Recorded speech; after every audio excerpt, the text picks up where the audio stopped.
Donc bonjour à tous et donc bienvenue à ce Café Nil. Merci de votre présence nombreuse ce matin.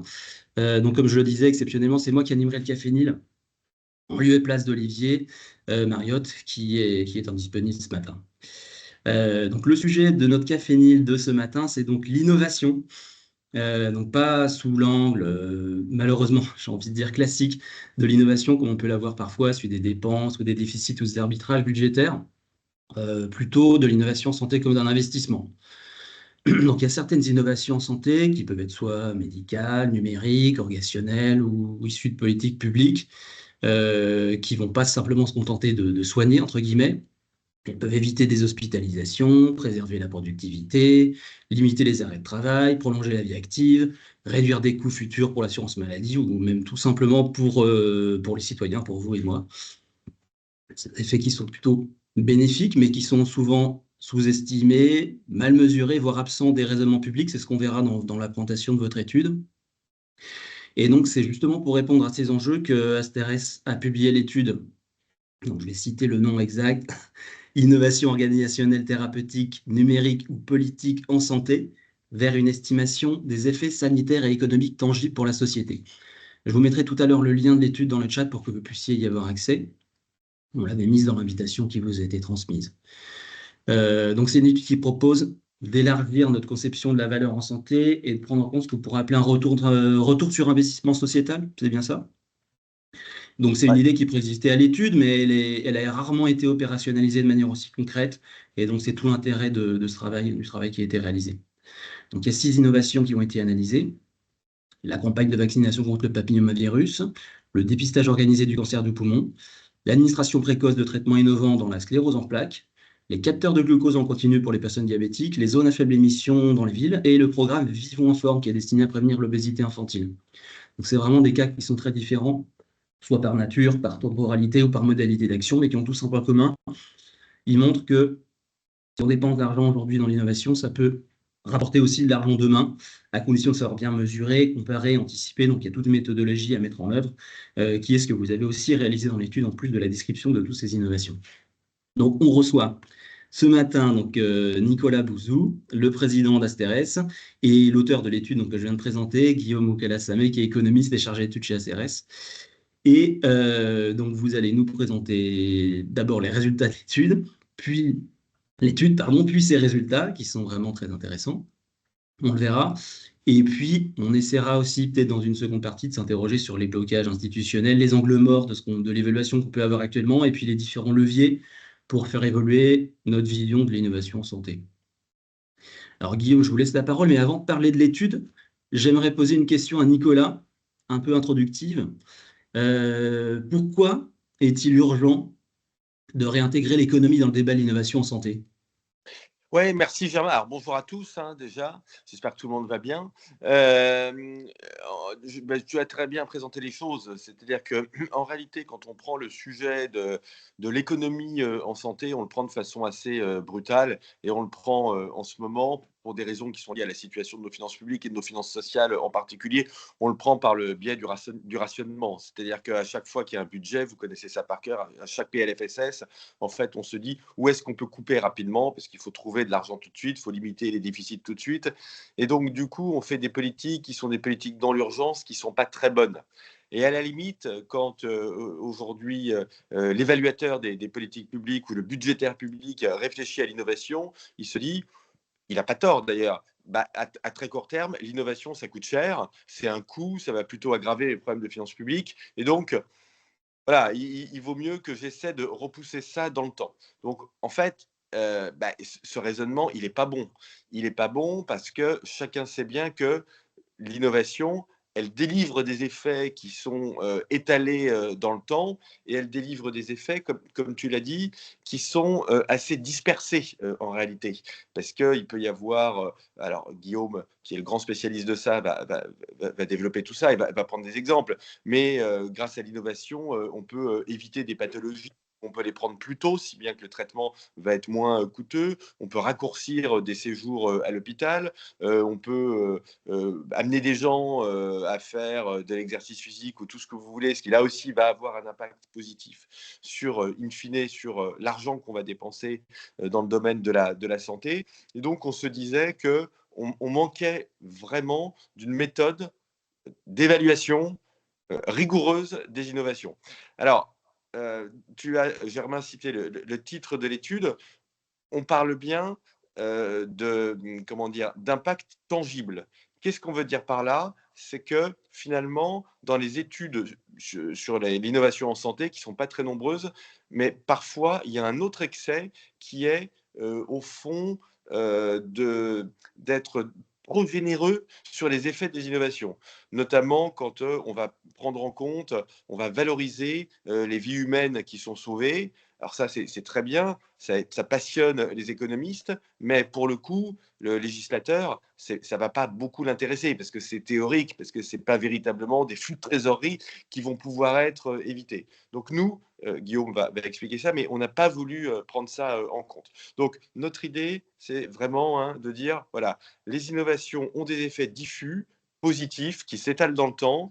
On manque d'outils pour calculer tout ça, et ce qu'il faut qu'on mette à disposition de la puissance publique, je crois que tu as cité le terme, c'est un outil d'évaluation des ROI, en fait. C'est-à-dire que vraiment, on puisse se dire, il y a une innovation thérapeutique, il y a un dépistage, voilà. Au fond, combien ça va rapporter à la collectivité? Et donc, ça se fait en deux temps.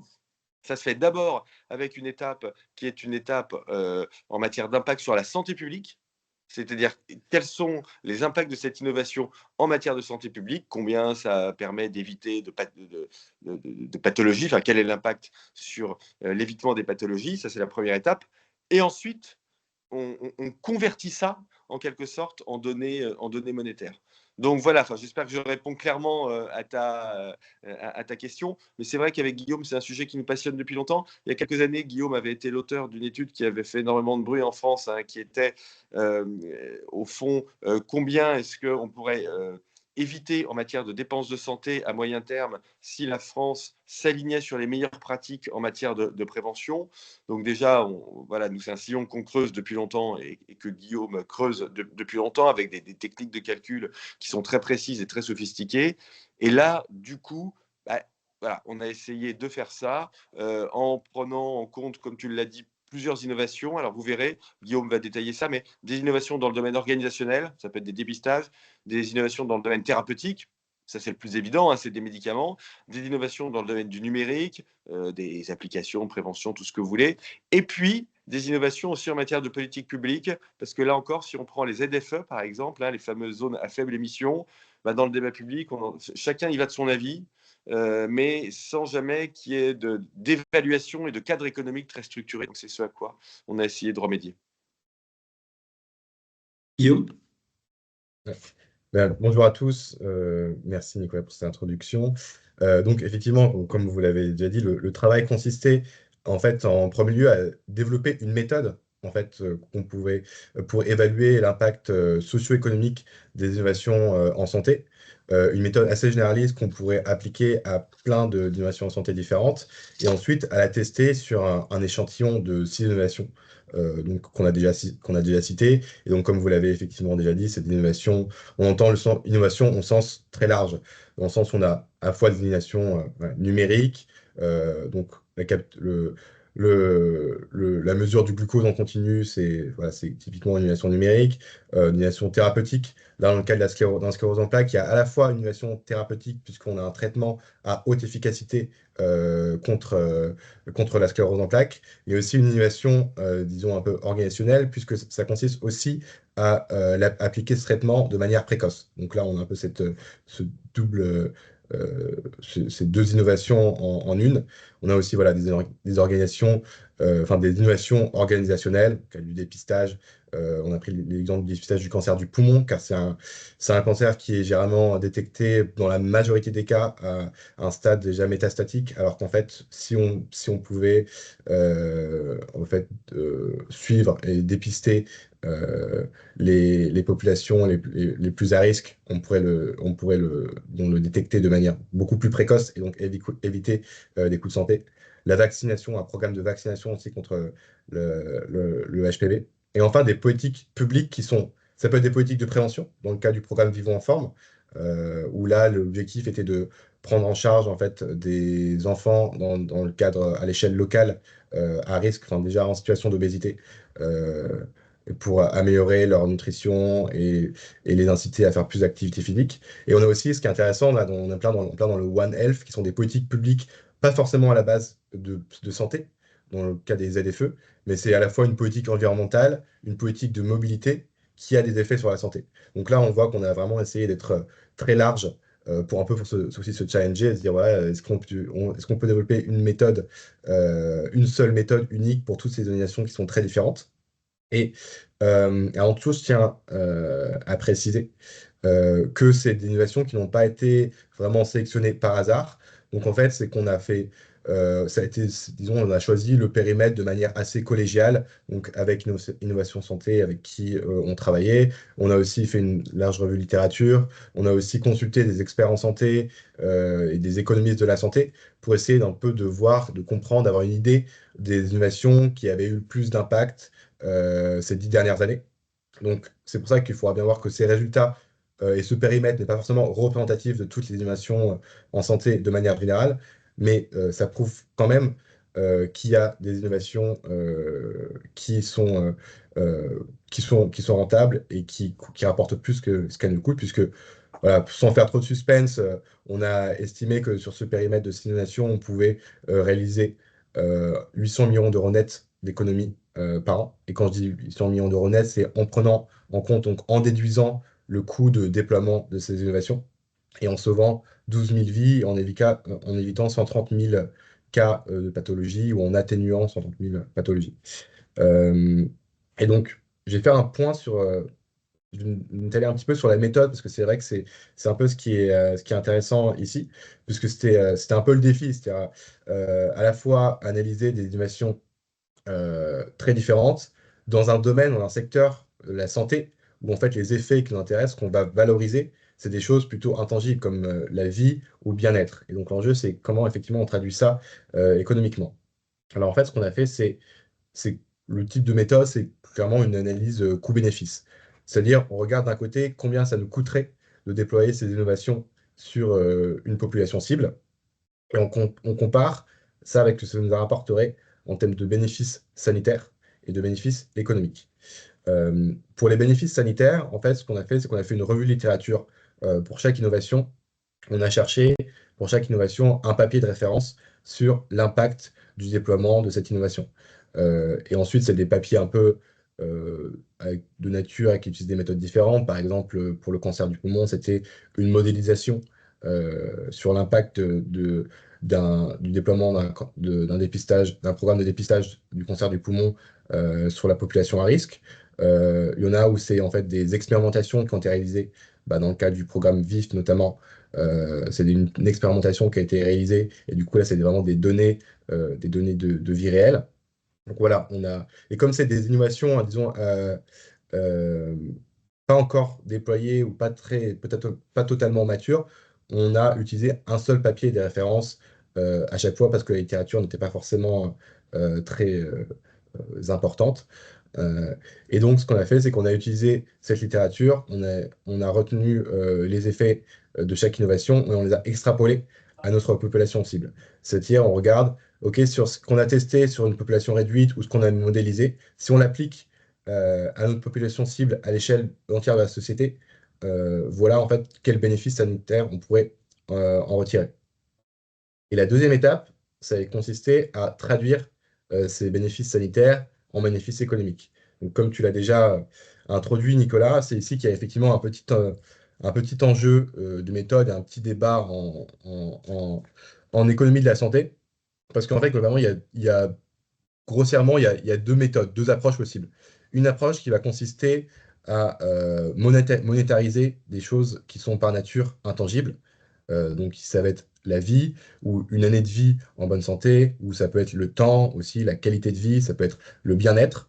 Les rapports publics en France, notamment le rapport Kiné, France Stratégie et l'OCDE, typiquement, eux, ils vont recommander l'utilisation de valeurs de référence, valeurs tutélaires, une valeur de 3 millions d'euros pour une vie et une valeur de 130 000 euros pour une année de vie en bonne santé. Nous, on n'a pas retenu cette méthode parce que c'est essentiellement théorique. Ça se base sur des méthodes en fait déclaratives. Enfin, grossièrement, pour caricaturer, ça veut dire que on interroge les gens sur combien ils seraient prêts à payer collectivement pour sauver une vie, et c'est un peu de cette manière-là qu'on en déduit une valeur de la vie.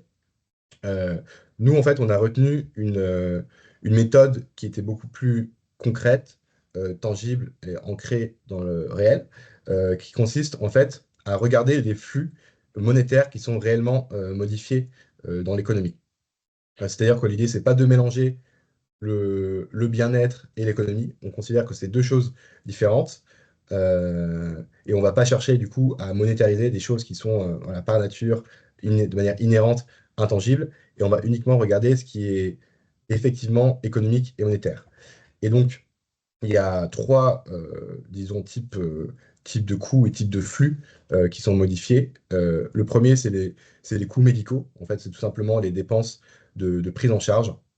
Euh, et là, selon l'innovation et selon la pathologie évitée, on va soit totalement éviter des cas et donc éviter des prises en charge, des dépenses de soins qui sont subies soit par assurance maladie, soit et en partie par les organismes complémentaires d'assurance maladie.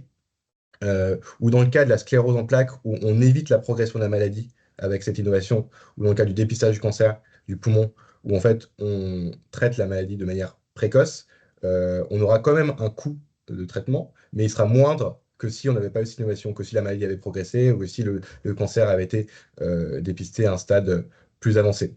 Donc ça, c'est le premier type de coût, le coût médical. Ensuite, il y a le coût socio-économique. Donc là, c'est typiquement en fait euh, prendre en compte les pertes de productivité qui sont évitées. C'est-à-dire que si un patient est malade ou décède, c'est un coût pour la société, dans le sens où c'est une perte d'opportunité, c'est autant de valeur qu'il ne produira pas sur le marché. Et donc c'est ça qu'on prend en compte. Alors après, il y a plusieurs méthodes, on pourra aller dans le détail après si ça vous intéresse, mais on ne va pas, je reste là pour l'instant. Et il y a aussi, dans certains cas, un coût du handicap pour des maladies très handicapantes, notamment la sclérose en plaques. Donc là, ce qui est intéressant à voir, c'est que on est vraiment sur des choses très concrètes. C'est des dépenses de santé qu'on évite, euh, c'est de la production c'est des pertes de production qu'on évite aussi, et c'est des dépenses à l'échelle collective de l'État, de coûts du handicap qu'on évite également. Donc on est vraiment sur, disons, une vision presque en fait Tu es en ligne? budgétaire de la chose. Euh, il y avait une question.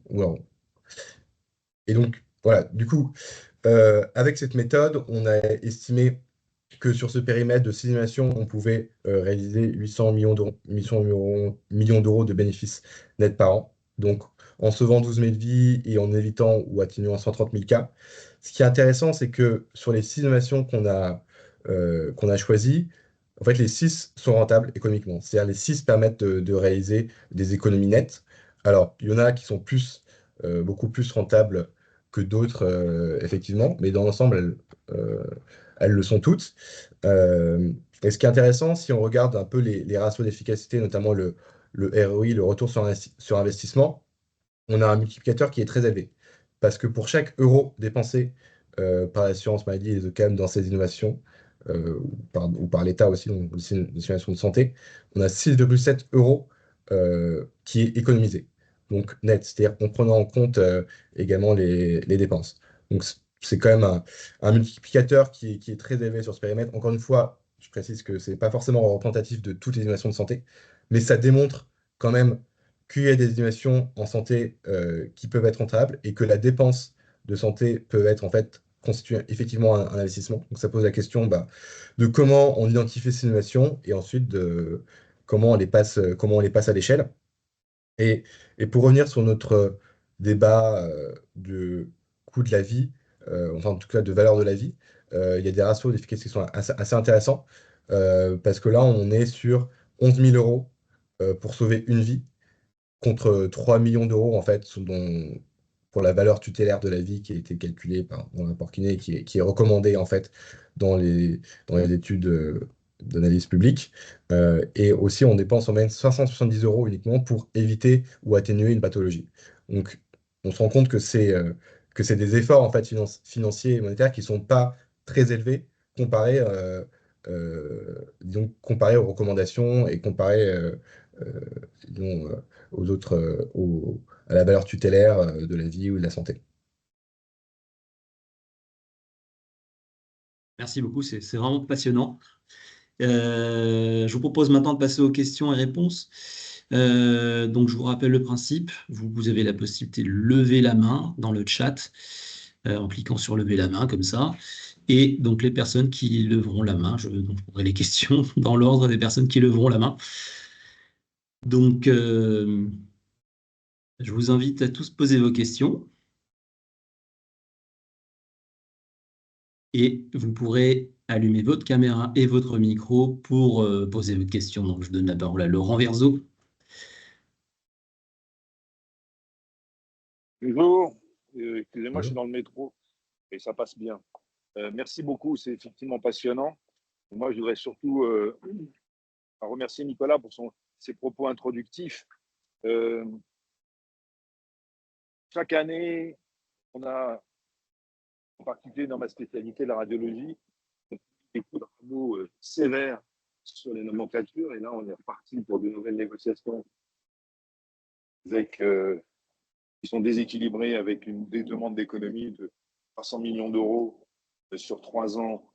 On nous reproche une augmentation du nombre d'examens alors qu'on ne va pas chercher les patients sur le trottoir et que c'est essentiellement dû à une augmentation, au vieillissement de la population et une augmentation des maladies chroniques. On prône pour la pertinence depuis des années et des années. On n'arrive pas à être entendu, à faire passer ces messages. Comment est-ce qu'on peut un jour espérer un peu d'intelligence dans la gestion des dépenses de santé basée sur l'étude que vous venez de faire, qui est évidemment très intéressante et qui montre qu'on peut faire des économies à court terme. Et ce que Nicolas a dit tout à l'heure très justement, on n'arrive pas à construire des choses dans la durée parce qu'il faut des résultats immédiats. Comment faire? Ce n'est pas la solution. Et on a le sentiment quand même aussi d'avoir en face de nous des gens, excusez-moi pour les bruits de la rue, des gens qui ne sont pas toujours de bonne foi.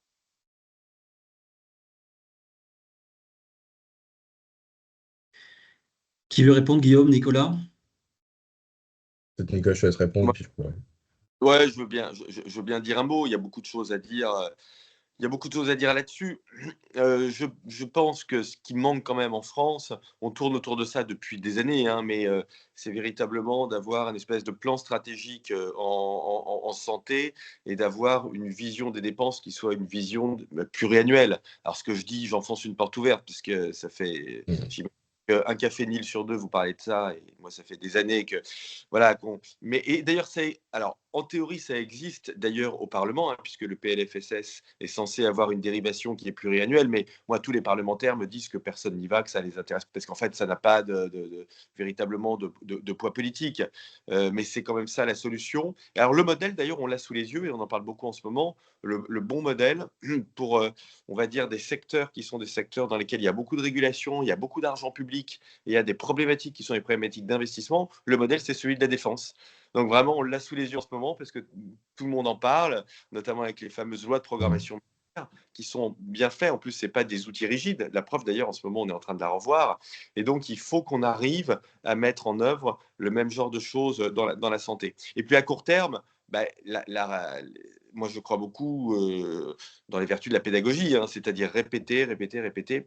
Alors, parfois, c'est un peu fastidieux, mais au bout d'un moment, les messages finissent par passer. Regardez le message sur la prévention de façon plus générale. Ça faisait des années qu'on en parlait, ça n'intéressait personne, etc. Et là, quand même, on voit que dans les têtes, peut-être pas encore dans les actes, mais il est quand même en train de se produire quelque chose. Donc, il faut voilà, ressasser en permanence.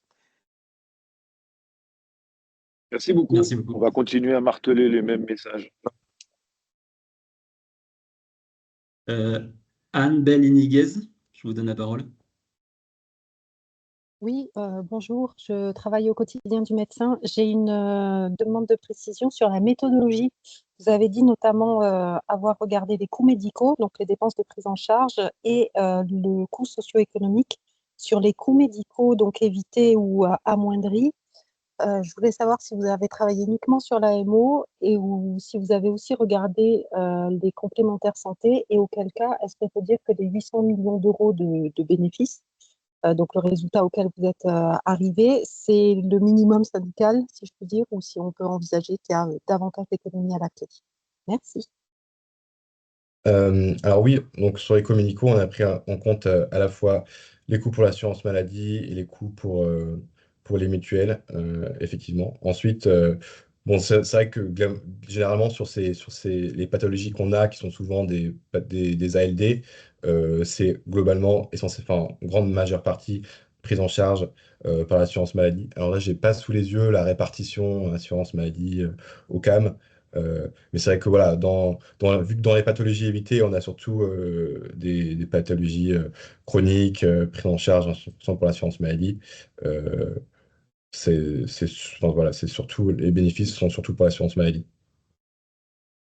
Et ensuite, après, sur le côté, l'aspect, disons, minimal et conservateur, c'est moins sur le coût médical, où effectivement, on a été très conservateur, mais surtout sur le coût socio-économique, puisqu'il y a plusieurs méthodes, en fait, pour estimer les pertes de production qui ont dû à un arrêt maladie, ou alors même complètement à un décès. Globalement, voilà, il y a deux méthodes, la méthode du capital humain et la méthode des coûts de friction. Et nous, on utilise la méthode des coûts de friction, qui est effectivement beaucoup plus conservatrice. Et selon l'angle sur lequel on prend, c'est effectivement pas les mêmes résultats. Donc on peut dire qu'effectivement, dans ce sens-là, c'est aussi assez conservateur et que le coût est assez minimal. Merci pour ces précisions. Benoît Péricard, je vous donne la parole. Oui, bonjour, merci Nicolas, merci Guillaume.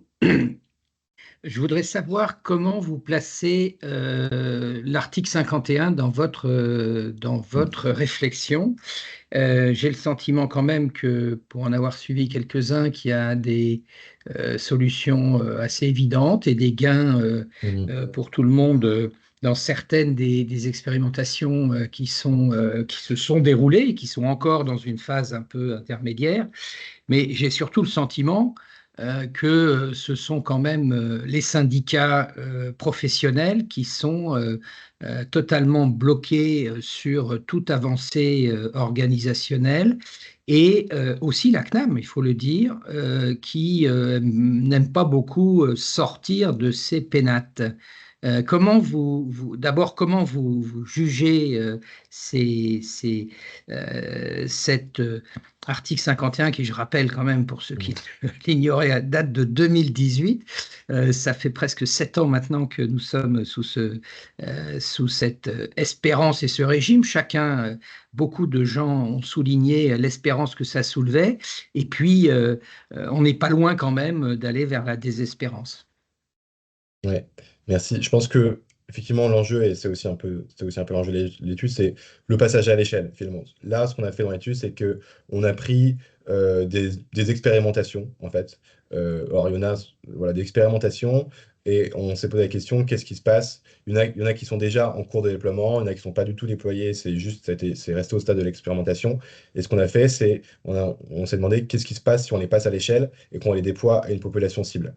Je pense que dans le cas de l'article 51, c'est un peu ça l'enjeu. Alors, je suis pas un spécialiste, mais voilà, il me semble que l'enjeu, c'est de regarder, c'est très bien de faire des expérimentations, c'est de regarder qu'est-ce qui marche pas, qu'est-ce qui est efficace, qu'est-ce qui ne l'est pas, et ensuite, quand on a quelque chose qui fonctionne, de faire en sorte que ça ne reste pas à l'échelle, enfin, que ça ne reste pas au stade de l'expérimentation, et le faire passer à l'échelle pour déployer pour déployer en fait à large échelle les choses qui fonctionnent. Parce que c'est effectivement comme ça qu'on va obtenir les gains dont on est justement en train de parler. Est-ce que je peux poser une question plus politique peut-être à Je vous en Nicolas prie. Bouzou? Euh, est-ce qu'on a quand même l'impression assez précise sur certains dossiers que même si du côté de l'Élysée, du côté de Matignon, du côté quelquefois des ministres, on a un appui à certaines expérimentations, eh bien, c'est quand même aujourd'hui la bureaucratie qui a le dernier mot sur pratiquement tout. Et ça, c'est évidemment accentué par le turnover politique qu'on connaît depuis 3 ou 4 ans. Comment est-ce qu'il y a un espoir de ce côté-là? Non, mais c'est exactement ça. C'est-à-dire que moi, je ne suis pas un spécialiste de la santé, ce qui est un avantage. Je, je connais plusieurs ministères, et le ministère de la Santé est quand même un des ministères les plus bureaucratiques, les plus fournis, et à mon avis, pour un ministre, l'un des ministères les plus difficiles à diriger. C'est pas Bercy, quoi. Voilà, pour prendre Bercy, qui est un ministère assez facile. En réalité, la santé, c'est beaucoup plus complexe.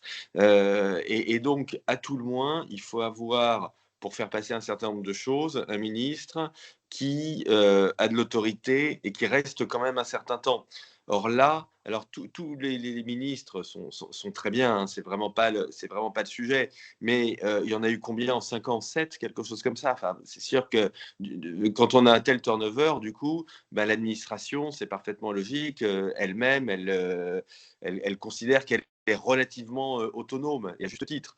Donc ma préconisation, mais c'est une préconisation complètement en l'air, parce que malheureusement le contexte politique et parlementaire ne permet pas ça, mais ce serait de placer, alors c'est un projet pour 2027, une préconisation que je pourrais faire d'ailleurs, mais c'est de placer à la tête du ministère de la Santé quelqu'un dont on pense qu'il va pouvoir y rester minimum de 3 ans. Et puis surtout, alors moi je crois beaucoup à ça, alors je vais choquer certains d'entre vous, et ça n'est pas une critique hein, vis-à-vis de certains ministres récents que je me suis bien entendu avec tous, mais je ne mettrai jamais un médecin à la tête du ministère de la Santé. Ça, c'est vraiment. Je mettrai de préférence quelqu'un qui connaît pas nécessairement bien le sujet, qui va arriver avec une espèce de rapport d'étonnement et qui va essayer de faire avancer les choses. Donc, je mettrai. Allez, je vais même vous donner un nom. Alors, ça va encore beaucoup vous étonner, mais je mettrai à la tête du ministère de la Santé, je mettrai un Darmanin. Oui. Je mettrais vraiment quelqu'un qui sait diriger de très très gros ministères, qui l'a fait et qui a de l'autorité et qui a envie de faire bouger les choses. Alors, je dis lui parce qu'il est au gouvernement, mais c'est pour vous donner une espèce d'idée du type de profil que j'ai en tête. Ça peut être quelqu'un de gauche, peu importe, c'est pas le sujet, mais ce type de profil en tout cas. Très bonne suggestion. Merci. Effectivement, c'était une suggestion intéressante, un peu hétérodoxe. Je donne justement la parole à un médecin, Patrick Gasser. Allez-y. Je ne sais pas si vous allez nous donner votre avis sur le fait que le prochain ministre soit médecin ou pas, mais allez-y. Bonjour à tous, Patrick Gasser, je suis président d'Avenir Spé. Je partage la vision de Nicolas Bouzou sur un ministre hors santé. Hein. C'est pour nous, à mon avis, évident si on veut essayer d'avancer, et surtout aujourd'hui. Alors, j'avais 2 questions. Une question qui est très technique, qui est lorsque vous parlez de dépistage de population, vous prenez une population cible. Mais dans le cadre d'une étude, effectivement, on a une population cible, mais une population qui est assez trappée. Ce n'est pas la population générale. Et on sait que dans la population générale, on a quand même une participation de cette population qui est beaucoup plus faible. On l'a vu dans le dépistage du cancer du côlon, dans le dépistage même du cancer du sein, avec d'ailleurs des populations où on a des difficultés, notamment des populations précaires, les populations vulnérables que l'on n'arrive pas à faire rentrer dans le cadre du dépistage. Pourquoi? Parce que simplement, ce n'est pas leur priorité. Ça, c'est la première question. Et deuxième question, lorsqu'on parle d'innovation, est-ce qu'il n'y a pas un frein aujourd'hui à la mise en place des nouvelles techniques d'organisation ou des nouveaux outils d'organisation et aussi d'utilisation du numérique par, la question est politique, une instance qui est la Haute Autorité de Santé. Quand on voit les rendus de la Haute Autorité de Santé pour que le financement passe dans le domaine commun, l'innovation, le train est déjà, je dirais, le train est déjà passé. Je vais vous répondre déjà sur la première question sur la population cible. Bah, effectivement, c'est toute la difficulté. C'est pour ça on dit que c'est une innovation essentiellement organisationnelle. Nous, on a fait, là pour le cancer du poumon, on a pris enfin, on s'est basé sur un taux de dépistage de 80% de la population cible étant euh, les fumeurs de plus de 50 ans, il me semble. Ça, c'est théorique. Ça, c'est bien évidemment. C'est si on arrivait à- à effectivement dépister 80% de la population cible, voilà les résultats qu'on obtiendrait. Mais on est bien évidemment conscient que dans la réalité, c'est beaucoup plus difficile d'atteindre cet objectif. Euh, et donc, c'est pour ça que il y a de l'innovation aussi technologique dedans, parce que enfin, le dépistage, c'est aussi la technologie, c'est aussi la précision, les scanners, etc. Il y a même de l'IA et tout. Mais c'est pour ça que c'est aussi des innovations aussi organisationnelles, de politique publique, à savoir comment on atteint ces personnes et voilà, comment on atteint cette population cible et comment on atteint nos objectifs. Euh, Nous, effectivement, ce qu'on propose, c'est ce chiffrage théorique de dire si on atteint nos objectifs, voilà les économies qu'on peut réaliser, en espérant que effectivement, ça peut contribuer au débat et inciter en fait à faire les efforts pour. Ensuite, clairement, c'est vrai que sur les dépistages organisés actuels, euh, notamment du côlon, le coitus, on n'y est pas. Et donc, il va falloir effectivement se poser la question de comment comment on améliore nos performances, mais c'est aussi la question qu'on s'était posée, qu'on avait fait une étude sur les économies potentielles réalisables avec la prévention, où en fait on se compare avec d'autres pays et où, en fait on fait ce travail théorique de se dire si on se ramenait à la moyenne ou si on se ramenait en fait aux meilleures performances des pays voisins, voici les économies qu'on pourrait réaliser. Ensuite, reste la question là il faut faire effectivement un travail euh, peut-être d'aller vraiment plus de politique publique, où on regarde ce qui est fait, notamment chez nos voisins, voir comment on peut s'inspirer et comment effectivement on peut atteindre nos cibles. Mais je suis d'accord sur le fait que ça reste assez théorique comme travail. Et sur la question des freins au déploiement des innovations, notamment la HS, donc peut-être que je te laisserai compléter, Nicolas. C'est vrai que moi, le fonctionnement de la HS et les méthodes qui sont utilisées par la HS, c'est pas forcément mes spécialités, mais je sais qu'on avait eu aussi cette question sur une autre innovation qui était la chirurgie robot-assistée, où eux, en fait, on a utilisé des méthodes un peu différentes et effectivement, on n'était pas du tout arrivé au même résultat. Eux, ils avaient conclu, alors après, on l'avait fait quelques années après, donc il y avait plus de littérature et c'était un petit peu moins ambigu, mais du coup, eux, ils avaient conclu qu'il n'y avait pas forcément de service euh, médical rendu par la chirurgie robot-assistée qui nécessiterait voilà, d'inciter pour son déploiement. Euh, Nous, on avait conclu de manière, enfin, quasiment à l'opposé, que ça permettrait, en fait, moyennant une optimisation, en fait, organisationnelle des services, une adaptation des équipes aussi à cet équipement, que ça permettait de de réaliser des économies à l'échelle de la collectivité, ou dans le monde des cas, d'améliorer, en fait, d'obtenir des résultats positifs sur le plan sanitaire, notamment en réduisant les complications, en réduisant la durée de séjour, donc en améliorant globalement le bien-être à un coût nul. Donc ça, c'était dans le moins bon des cas. Et dans le meilleur des cas, on pourrait réaliser des économies si on arrivait à, disons, à mieux capitaliser sur nos stocks de robots chirurgicaux actuels. Donc, il y a peut-être effectivement une question sur les méthodes qui sont utilisées, et aussi sur la question du temps, hein, parce que c'est pas question de prendre 5 ans pour évaluer une technologie et se rendre compte qu'on est passé à côté du train et qu'en 5 ans, enfin, sur 5 ans, si l'innovation est positive, c'est autant de vies qu'on peut sauver et de vies qu'on peut améliorer aussi. Donc effectivement, il y a cette question-là. Nicolas, sur cette question? Ouais, un tout petit mot. Ce travail, là, typiquement, qu'on a fait avec Guillaume sur les impacts économiques, organisationnels de certaines innovations, en fait, alors il n'est pas systématiquement fait en France, mais surtout il n'est pas pris en compte en fait dans les décisions de politique publique. C'est ça l'angle mort. C'est-à-dire qu'il n'y a pas véritablement de service économique rendu, il n'y a pas de service organisationnel rendu, tout ça n'existe pas. Mais la HAS est demandeuse, en fait. Donc, le frein, ce n'est pas véritablement eux. C'est plutôt qu'eux-mêmes, d'après ce que j'en comprends et d'après mes discussions, c'est qu'eux-mêmes voilà, subissent le poids de l'habitude et le fait qu'on ne fait pas comme ça en France. Mais je pense que si on systématisait le type d'études, alors je ne dis pas ça pour pousser à la consommation, ce n'est pas forcément nous qui les ferions, mais si on systématisait ce type d'études pour juger de la pertinence d'un médicament ou d'un DM, je pense vraiment je pense qu'on pourrait avoir un consensus en réalité autour de ça, et que la HAS ne serait pas du tout contre. D'accord, merci.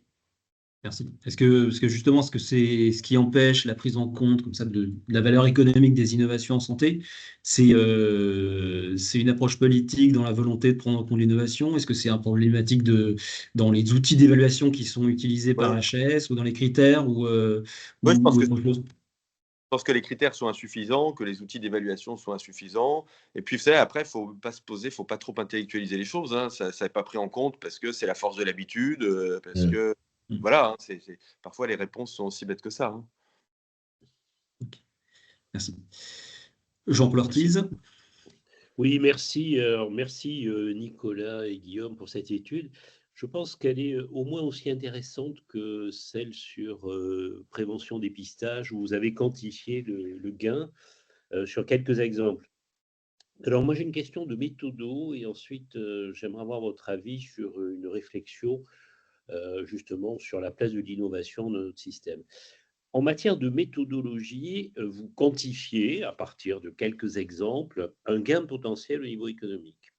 Sauf que si, et c'est le sens de ma question, si on améliore un dépistage, une meilleure prise en charge dans telle ou telle pathologie, on va avoir des gains en termes d'années de vie, mais ces gains en termes d'années de vie sont aussi, en particulier chez les sujets âgés, des années qui vont nécessiter des soins et des dépenses, donc qui viennent en atténuation, si j'ose dire, de ce que vous évitez en première analyse, uniquement en retardant ou en améliorant la prise en charge d'une pathologie. Donc, quand vous quantifiez les 800 millions d'euros, par exemple, est-ce que vous avez tenu compte de cet élément-là? Ça, c'est une question de méthodo pour qu'on soit le plus rigoureux possible.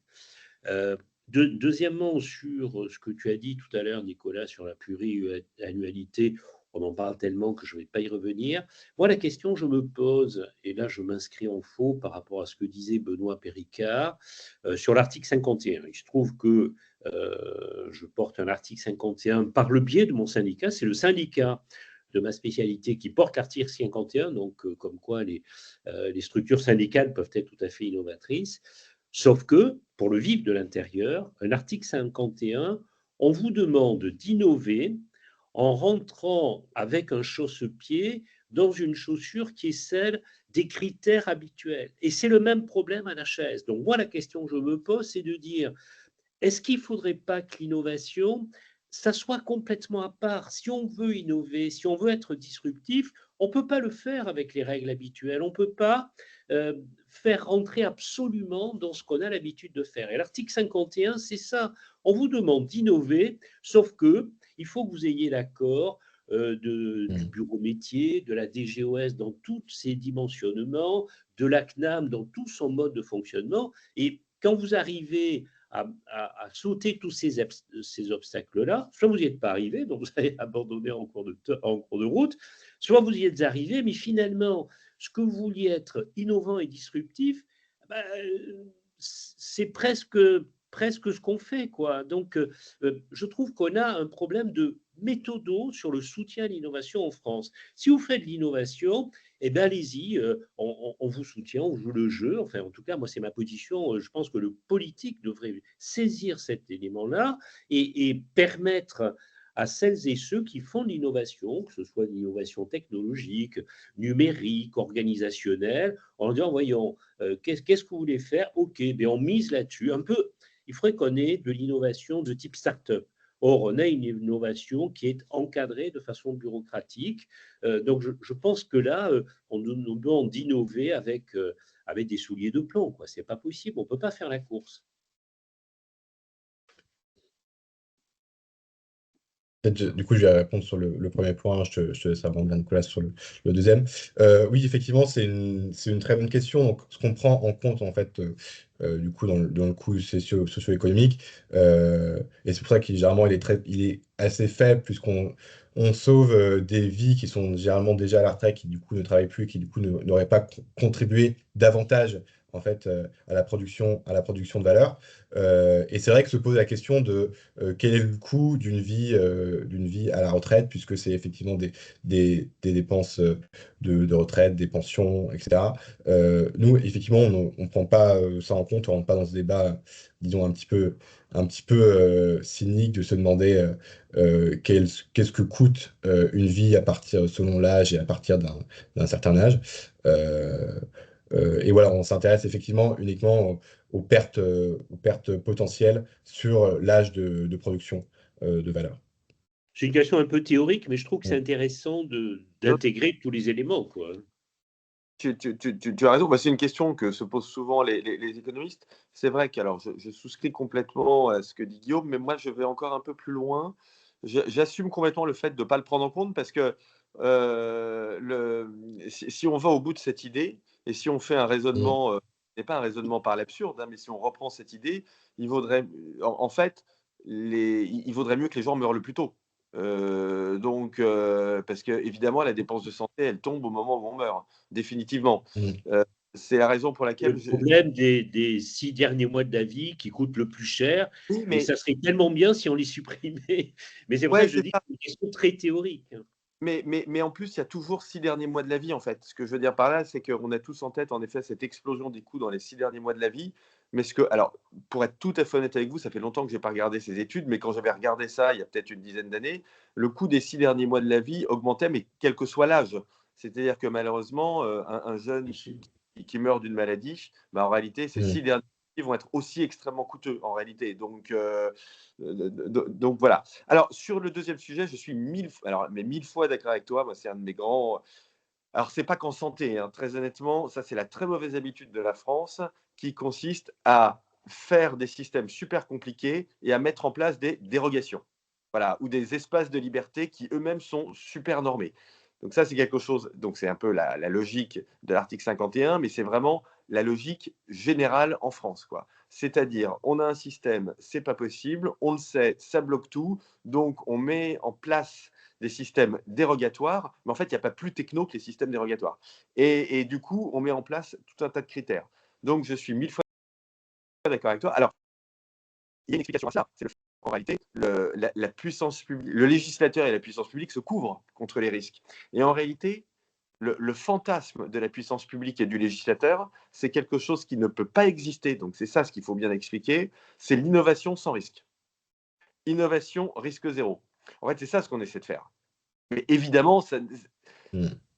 c'est impossible. C'est ontologiquement, si j'avais envie de pontifier, c'est ontologiquement impossible. C'est-à-dire que l'innovation, c'est la nouveauté. Donc, la nouveauté, par définition, est risquée, même en santé. Et donc, je suis mille fois d'accord avec toi. Il faudrait mettre en place des espaces d'innovation qui soient beaucoup plus larges et qui soient, et c'est là où c'est un peu compliqué pour le législateur, qui soient judiciairement dérisqués. En fait, c'est ça. C'est-à-dire qu'à un moment, il faut assumer que quand on fait un truc très innovant, malheureusement, on n'en connaît pas toutes les conséquences. Voilà. Et alors ça, c'est un peu une révolution intellectuelle dans le monde du public de la santé. D'autant que, au-delà du risque, on a un problème sur l'innovation qui est celui du rapport au temps. Et si tu commences à mettre en place une innovation, quelle qu'elle soit aujourd'hui, en admettant qu'il peut y avoir un risque, le risque que tu demandes à l'État d'assumer peut être un risque très décalé dans le temps. Et c'est là où le politique dit, hop, hop, hop, moi, attention, j'ai une élection dans 1 ou 2 ans, donc il n'en est pas question. Donc, Justement, sur cette question du décalage de temporalité entre les temporalités politiques, qui peuvent une temporalité annuelle, voire on voit parfois pluriannuelle, quinquennale, avec des retours sur investissement, comme vous le définissez dans l'étude, qui peuvent être peut-être à plus long terme, je ne sais pas, 10, 15 ou 20 ans. Comment est-il possible justement d'articuler ces deux temporalités, entre temporalité politique et temporalité du retour sur investissement des innovations? Il y a pas de recette, malheureusement, mais là encore, c'est quelque chose qui est vrai dans tous les, comment dire? Dans tous les secteurs. C'est que, bah, il faut, là encore, faire la pédagogie, expliquer que ce sont des politiques qui n'ont pas nécessairement un retour sur investissement, très rapide. Alors encore que d'ailleurs, parce qu'en fait, les retours sur investissement, comment dire? Ils sont à leur maximum au bout de, ça c'est Guillaume qui connaît ça par cœur, mais de quelques années, peut-être pour certaines politiques 4 ans, 5 ans, 7 ans, mais ça ne veut pas dire que ça n'a pas des effets positifs à très court terme. Par exemple, on sait bien que la vaccination, les politiques de vaccination, y compris contre le HPV, en réalité, ça a des implications positives assez rapidement. Donc, ce sont des politiques qui ont un rendement maximal à l'horizon de plusieurs années, mais qui ont quand même un rendement qui peut être positif assez rapidement. Bon, au-delà de ça, il n'y a malheureusement pas de réponse générique, quoi. Mais là encore, alors, il y a quand même des domaines dans lesquels on fait des réformes qui sont des réformes, on y arrive, hein. Je parlais de la défense, comment dire, la loi de programmation militaire, elle est à 2030. Quand on fait des réformes, la réforme qu'on préfère en France, c'est la réforme du système de retraite, hein, c'est notre grande réforme préférée. Bah, la réforme des systèmes de retraite, elle a, j'ai plus les chiffres du corps en tête, mais elle a des rendements qui sont des rendements à long terme aussi. Donc c'est quand même possible. Ce décalage dont tu parles, il existe, mais il y a quand même des domaines dans lesquels on arrive malgré ça, à faire un certain nombre de changements. C'est vrai que quand on voit l'état des finances publiques, si on est un décideur public, on peut se dire aïe aïe aïe, certes ça peut ramener de l'argent, mais il faut engager des dépenses dès maintenant, et donc ça peut mettre au niveau de l'arbitrage budgétaire à faire des difficultés quand même qui sont qui sont assez complexes. Oui, mais c'est comme dans une entreprise, hein. C'est-à-dire que les plans de restructuration, ça coûte toujours un peu d'argent au départ. Alors, le Premier ministre François Bayrou, dans sa déclaration de politique générale, mais ça valait pour l'État malheureusement et pas pour la Sécu, mais avait mis en place, alors je ne sais pas où ça en est d'ailleurs, mais avait mis en place avait annoncé la création d'un fonds de modernisation de l'État, c'est-à-dire justement d'une somme d'argent qui était dédiée à des investissements, par exemple dans l'IA, dans le numérique, etc., qui permettaient de faire des économies. Donc ça, c'est la bonne chose à faire en réalité.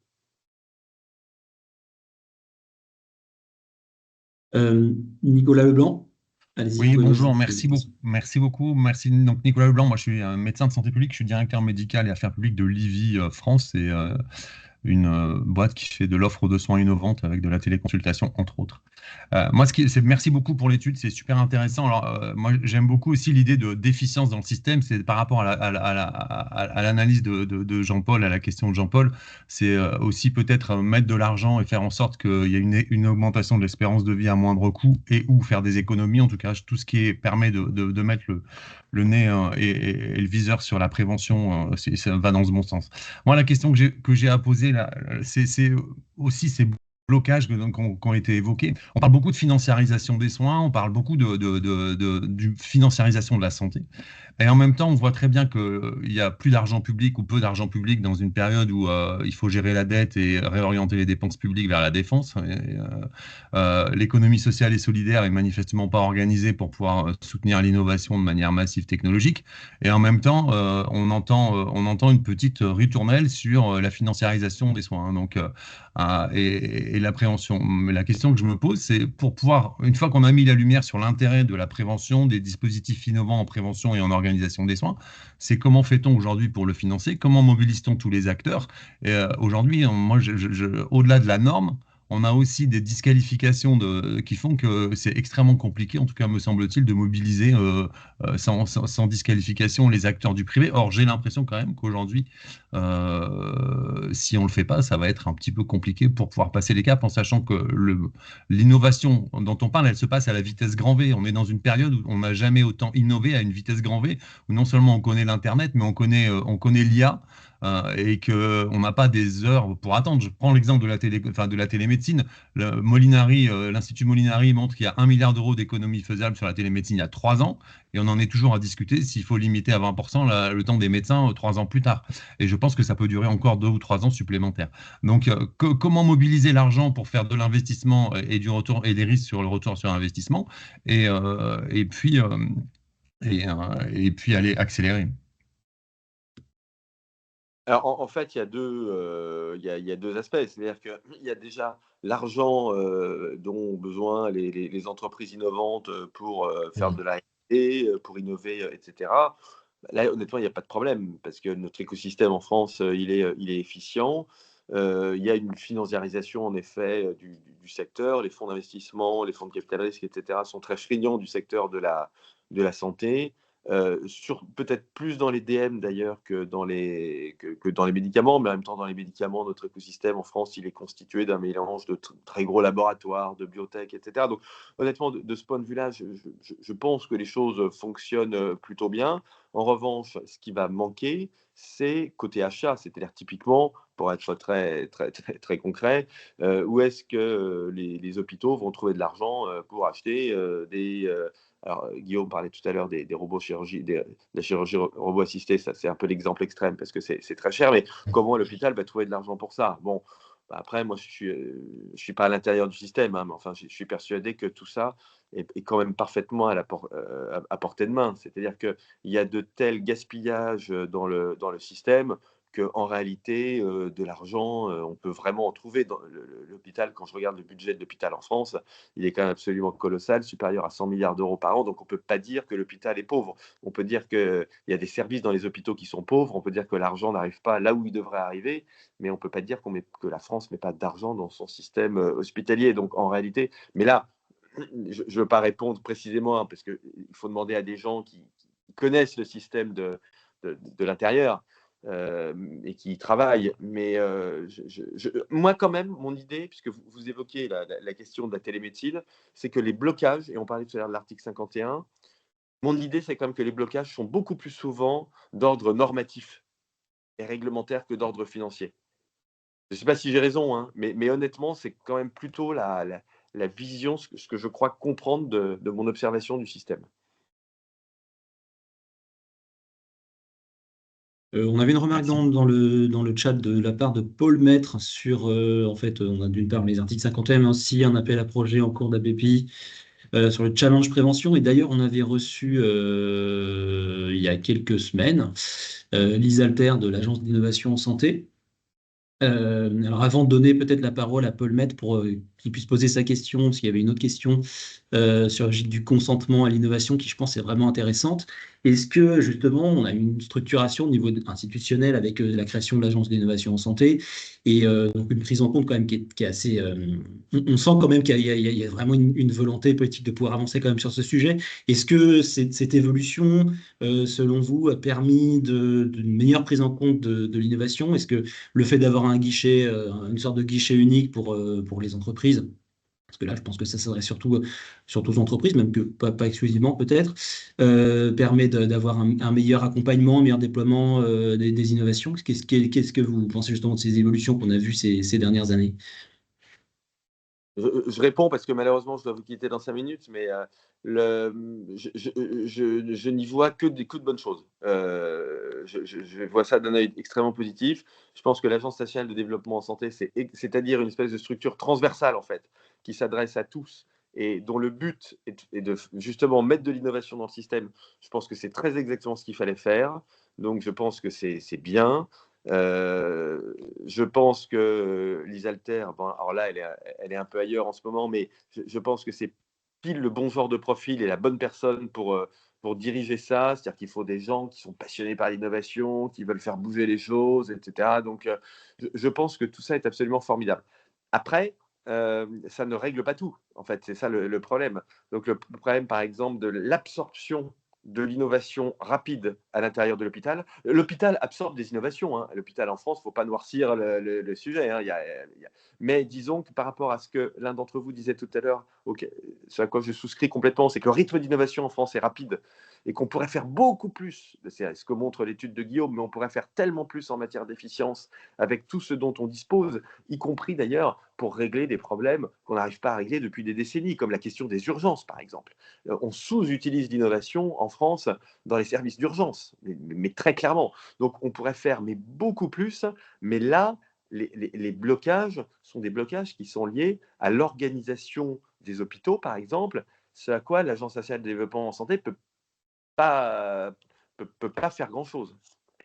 Mais pour répondre à ta question, je pense que oui, ça va dans la très bonne direction et à tout le moins, ça traduit une compréhension de ce dont on a besoin en France. Paul Maître, vous posiez une question sur la logique de consentement à l'innovation comme le consentement au traitement des données. Si vous pouvez... Oui, merci. Rapidement, par rapport à la question qui a été évoquée tout à l'heure, on a du mal à prendre des risques en innovation et ce côté de difficulté à avoir un cadre un peu trop administratif et pas assez de champ libre.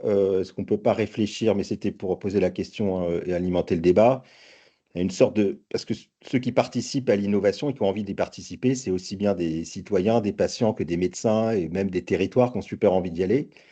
Avoir une sorte de dispositif de consentement. On se pose beaucoup la question pour l'usage des données d'un consentement éclairé.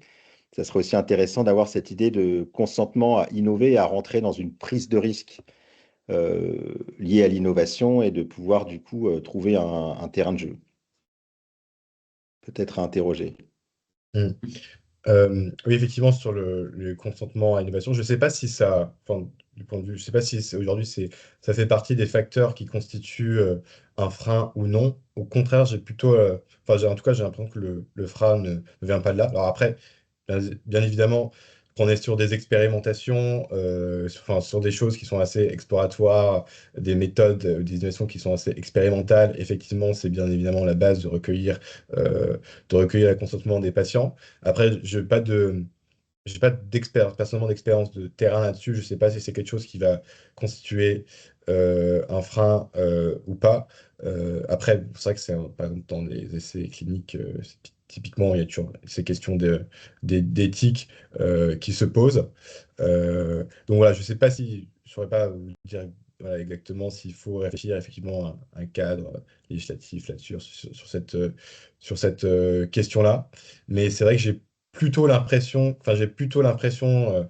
que les patients sont généralement, l'exemple typique, c'est celui de la télémédecine. Hein, j'ai l'impression qu'ils sont plutôt friands justement de ces innovations, mais que les freins ne viennent pas forcément de là. Oui, non, l'idée était plutôt d'en faire un levier finalement. Si on atteste par un consentement que les gens sont d'accord pour innover, est-ce que ça peut pas être une sorte de plutôt levier pour que le législateur dise, bon, bah, si, en gros, pour simplifier, si tout le monde est d'accord et veut y aller, allez-y, quoi. Bah oui, tout à fait. Là-dessus, je rejoins tout à fait. Levier, ouais. L'exemple de la télémédecine est très bon. C'est discuté. Il y a moult débats sur la question. En vrai, j'ai l'impression que les patients ne se posent pas trop de questions et qui sont assez friands de l'utilisation de ce mode de consultation. Et après, encore une fois, c'est une question de liberté d'innover et de tester et d'essayer des choses. Ok, merci. Je redonne la parole à Patrick Gasser. Vous aviez une deuxième question? Oui, non, c'était pour rebondir sur cette problématique de prise de risque. Aujourd'hui, effectivement, personne ne prend des risques ou personne ne veut prendre des risques. Et Nicolas, qui vient de partir, parlait de l'utilisation de l'IA, notamment dans les urgences. Mais on peut utiliser aussi l'IA sur le plan logistique pour pour donner des rendez-vous. On peut aussi utiliser l'IA pour hiérarchiser les prises en charge. Et d'ailleurs, c'est sur lequel on est en train de travailler sur cela. Et c'est pour ça que je posais la question à un moment de la place de la haute autorité de santé. Parce qu'aujourd'hui, cette prise de risque, elle va être peut-être prise individuellement quand on utilise l'IA dans telle ou telle chose. Et que ce n'est pas dans notre habitude de prendre des risques, d'être, je dirais, entrepreneur à ce niveau-là, tel que par rapport à une start-up qui, elle, prend des risques de façon quotidienne. Et est-ce que c'est là où on ne doit pas, là aussi, être innovant sur l'ouverture de cette prise de risque à tous et comment couvrir cette prise de risque. Sinon, personne ne prend ce risque d'y aller, entre guillemets. Et donc, c'est un frein. Oui, tout à fait. C'est vrai qu'il y a un peu. On voudrait, enfin, c'est exactement ce que Nicolas dit, c'est qu'on souhaiterait innover sans non plus prendre trop de risques. Et donc, du coup, on se retrouve en fait à ne plus vraiment innover, alors à permettre l'innovation dans des conditions uniquement très restreintes une fois qu'on a rempli tout un tas de papiers et qu'on a coché tout un tas de critères. Et en même temps, dans l'autre sens, si on libère l'innovation, il y a toujours aussi ces questions de responsabilisation euh, où il faut accepter que voilà, la prise de risque. C'est-à-dire qu'il faut accepter qu'il y a certaines expérimentations qui peuvent ne pas fonctionner. Alors bien sûr, il faut poser une limite dans les risques qui sont acceptables. Mais je pense que philosophiquement et fondamentalement, il faut intégrer ça. Au lieu de dire que il y a des prises de risque qui sont nécessaires pour faire avancer l'innovation et qu'il y a des échecs qu'il faut accepter, auxquels on se prépare. Et sur l'aspect individuel de la prise de risque, bon là on est typiquement de la réflexion sur la question du couple liberté et responsabilité qui se pose dans plein de domaines et pas uniquement la question de la santé, mais c'est vrai qu'on a plus en France tendance justement un peu dans la même logique de restreindre la liberté individuelle parce qu'on part du principe que l'individu n'est pas forcément à même de faire les choix de prendre ses propres risques, de faire ses propres choix, ou même aussi que il n'est pas forcément assez informé sur les risques qu'il prend. Et du coup, enfin, ce qui se pose à l'échelle collective se pose effectivement à l'échelle individuelle aussi. Dès qu'il y a une innovation qui arrive, une technologie qui arrive, on se pose la question de quels sont les risques pour la société et les individus. Et je pense qu'effectivement, après, c'est un travail enfin, assez fondamental hein, de dire qu'il faut quand même accorder un peu plus de liberté, effectivement, aux individus pour prendre les risques. Après, on est dans un domaine assez spécifique qui est la santé, où les risques qu'on prend, enfin, déjà, il y a deux choses. Les risques qu'on prend sont quand même potentiellement élevés, donc c'est quand même bien qu'il y ait un minimum de régulation, parce qu'on parle de choses qui ont des effets sur notre corps et sur notre santé, dans un premier temps. Et deuxièmement, où aussi les choses qu'on manipule sont assez techniques, et donc, effectivement, le citoyen lambda n'a pas forcément, enfin, le citoyen lambda, en tout cas, oui, le citoyen qui n'est pas spécialement spécialiste n'a pas forcément conscience de tous les risques qu'il doit prendre. Et c'est pour ça que je pense que dans la libération de l'individu et dans l'acceptation de la prise de risque, il y a aussi un gros travail de pédagogie à faire, c'est-à-dire de bien distinguer, enfin de pédagogie et disons de transparence sur les risques qu'on prend et qui existent.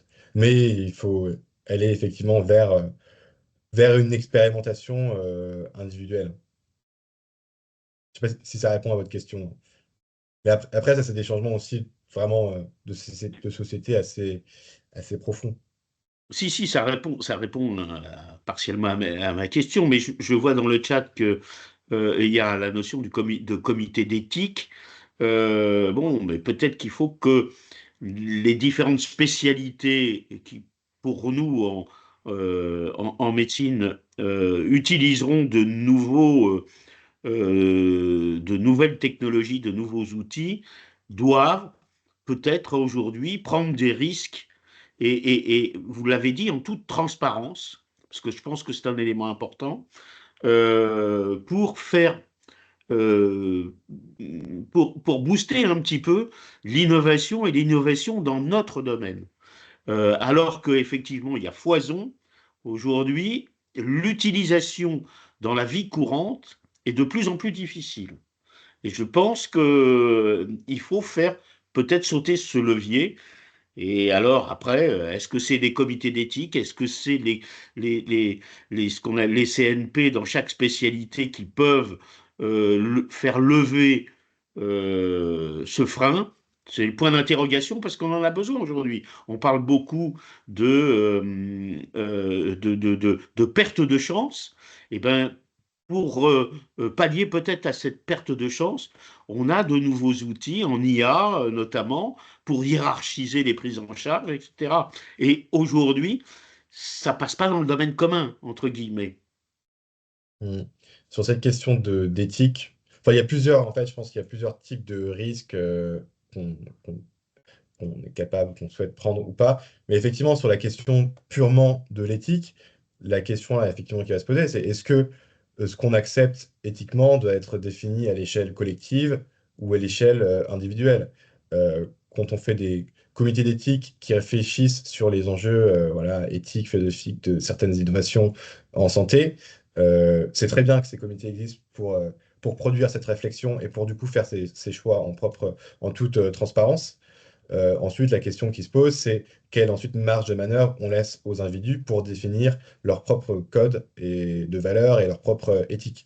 Et effectivement, je pense que sur ces questions-là, c'est bien qu'il y ait c'est bien qu'il y ait liberté pour expérimenter différentes choses et c'est bien qu'il y ait différents codes de valeurs, codes d'éthique dans la société pour faire des expérimentations sur des individus qui sont prêts à prendre certains risques alors que d'autres ne le sont pas. Et ça fait évoluer la réflexion dans les deux sens et pour la collectivité, la société au sens général. Avant de redonner la parole, j'ai une question justement sur enfin, toutes les innovations ou supposées innovations n'ont pas forcément un retour sur investissement qui est positif. Non. Quand on est porteur d'une innovation ou d'une supposée innovation, on a toujours envie que ce qu'on propose soit innovation de rupture et enfin, c'est normal, c'est humain. Et est-ce que dans le cadre de votre étude ou par ailleurs, vous avez évalué des innovations qui en fait ont un retour sur investissement qui est nul ou qui est positif, qui n'est pas positif? Et donc ça, c'était ma première question. Et la deuxième question, pour revenir, elle va être un peu de, pas forcément sur l'article 51, mais peut-être sur les cadres qui sont fixés par les pouvoirs publics. Ils sont peut-être aussi là pour s'assurer que les innovations qui sont proposées, enfin les supposées innovations qui sont proposées, correspondent bien à des critères qui permettront d'avoir une idée sur le fait que à terme, on aura véritablement une vraie innovation, qu'on n'aura pas investi l'argent en expérimentation en pure perte parce qu'il n'y aura pas de retour sur investissement. Oui, alors mais justement, donc nous, dans nos 6 innovations qu'on a sélectionnées, on n'a que des innovations qui sont rentables, qui rapportent plus économiquement que ce qu'elles coûtent. Ensuite, des fois, enfin voilà, c'est le retour sur investissement, on l'a pas calculé par innovation, mais voilà, il varie quand même pas mal d'une innovation à l'autre. Comme je vous l'ai dit, on les a pas sélectionnées par hasard. On s'est intéressé à celles qui, a priori, avaient le plus de potentiel d'économie. Ensuite, toute innovation n'a pas vocation à faire économiser de l'argent. Enfin, je pense qu'on est là, du coup, sur notre périmètre, j'ai pas d'exemple, mais notamment en prévention, il y a plein d'actions de prévention qui sont, disons, coût efficaces, mais pas cost saving, comme on dit en anglais. Donc, on est dans un secteur, la santé, où en fait, ce qui est important aussi avant tout, c'est d'avoir parce qu'il y a une chose qu'on n'est pas capable de valoriser, c'est les choses intangibles. Et ça, même si nous, on se refuse à mettre des zéros dessus, ça ne veut pas dire qu'elles n'ont pas de valeur. Et il y a des choses, du coup, il y a des innovations qui sont coût efficaces, c'est-à-dire que on va être capable d'améliorer, enfin de sauver des vies ou d'améliorer la qualité de vie, la santé d'individus pour un coût moindre que d'autres interventions. Et ça veut dire qu'on est prêt enfin, qu'on peut payer tant pour obtenir ce résultat sanitaire bénéfique. Et si collectivement on valorise en fait ces résultats-là à cette hauteur, on est d'accord pour payer tant. Et donc, enfin, ce que je veux dire, c'est juste insister sur le fait que même si nous on se refuse à convertir de manière monétaire des choses qui sont intangibles, parce qu'en fait, ça pose plein de questions méthodologiques. C'est-à-dire, est-ce qu'en fait, on connaît après la valeur de la vie a priori? Non, c'est quelque chose qu'en fait, qui se révèle a posteriori quand on est face, disons, à l'enjeu, face à l'arbitrage, et qu'on est là où typiquement, c'est exactement la question qui s'est posée devant le Covid, où on s'est clairement posé la question concrètement, combien on est prêt à payer pour sauver un certain nombre de vies. Et ce que je veux dire, c'est que même quand c'est uniquement coût efficace et que ça peut pas permettre de réaliser des économies, ça ne veut pas dire que l'innovation en tant que telle, elle n'a pas de valeur. Elle a de la valeur parce elle a des bénéfices sanitaires. Et la question qu'il faut se poser collectivement, c'est jusqu'à combien on est prêt à payer pour ces bénéfices sanitaires. Et en prévention, ça se pose très souvent la question parce que la plupart, enfin pas la, il y a, pas la plupart, mais en tout cas, il y a un certain nombre d'interventions en prévention qui coûtent cher, qui coûtent plus cher que ce qu'elles rapportent. Mais la question, c'est combien on valorise une vie sauvée ou une vie avec sans cancer. Euh, et donc, là, nous, on a analysé la chose sous l'angle purement budgétaire. Mais ensuite, il y a aussi la question de si une innovation se substitue à une autre, c'est-à-dire que elle permet pas de réaliser des économies en tant que telles, mais elle coûte moins cher que les méthodes enfin, les méthodes antérieures pour obtenir des mêmes résultats, voire de meilleurs résultats. Là, en fait, du point de vue enfin, du point de vue relatif, on réalise une économie puisqu'on la substitue à une ancienne méthode. Donc, je pense que voilà, c'est quand même important d'avoir ça en tête. Et ensuite, votre deuxième question, excusez-moi, je crois que je ne m'en souviens plus.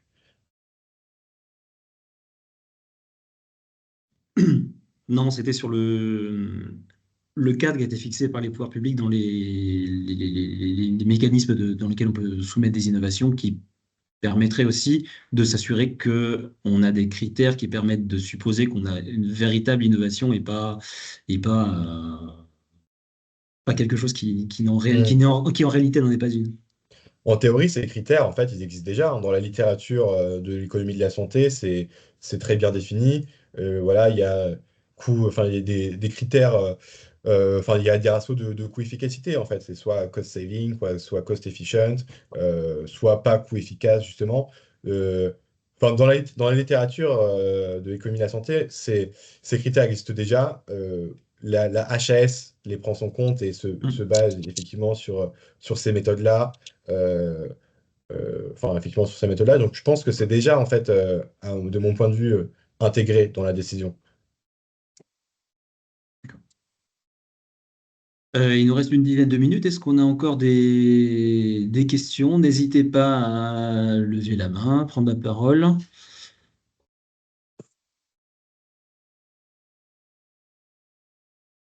Qui souhaite prendre la parole?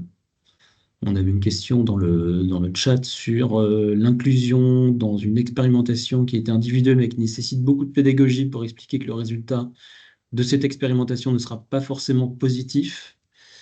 Je ne sais pas si la personne qui a posé cette question souhaite la poser oralement, sinon je vous la pose, Guillaume. Ouais. Du coup, j'imagine que se pose la question de. Alors, bien sûr que si on fait une expérimentation, on ne sait pas si le résultat sera forcément positif, mais la question, c'est, j'imagine, est-ce qu'il peut être négatif? Auquel cas, auquel cas, effectivement, il y a une question quand même, il y a quand même une question d'éthique, et on en revient à la question de la prise du risque. Euh, Disons, en fait, la question, c'est est-ce que l'innovation,